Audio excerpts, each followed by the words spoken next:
The board of directors of Moviepass parent Helios and Matheson has cancelled a shareholder vote on a reverse stock split, warning in an SEC filing that if it doesn't manage to prop up its share price soon, it will face delisting by the Nasdaq. The company, known for pioneering subscription moviegoing, whose shares once soared on optimism that the tech disruptor would be the Uber of exhibition, have been hovering between 1 and 2 cents for the last several weeks.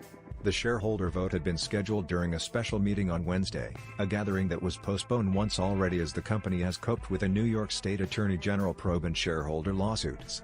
In announcing the scrapped meeting, the company conceded that it does not expect to have the requisite stockholder votes to approve a reverse stock split, which would have been set at a range between 1 for 2 shares and 1 for 500 shares. Reverse splits are generally not signs of fiscal health.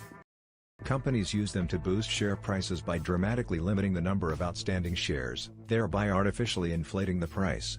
Nasdaq is permitted to delist companies whose shares trade below $1 for a sustained period of time. Helios shareholders approved a 1 to 250 reverse split last summer, with a similar aim of avoiding the sub-$1 danger zone.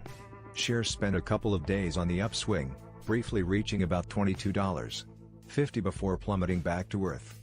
In addition to the New York probe and legal claims that it misled investors, the company faced public backlash during the peak summer movie-going season, when it abruptly yanked popular titles like Mission Impossible, Fallout.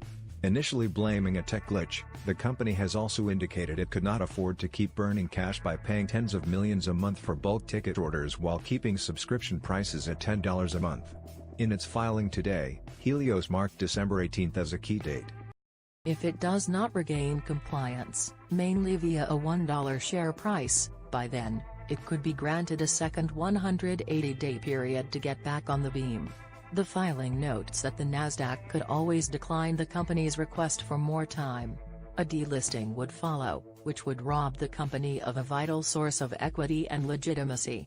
Helios has announced its intent to spin off Moviepass, whose businesses also include film finance and production, into a separately managed company.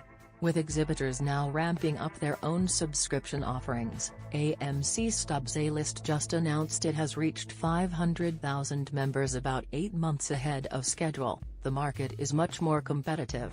Moviepass has further complicated its situation by changing its model multiple times in 2018. Settling on allowing subscribers 3 movies a month but also reserving the right to pull hot titles off its app. The SEC filing does not note any of these moves specifically, but it ends on a note of regret. The board apologizes for any inconvenience this may have caused its stockholders, it said. What do you think about it? Share your opinion in the comments below the video. And also subscribe to the channel not to miss new, interesting videos.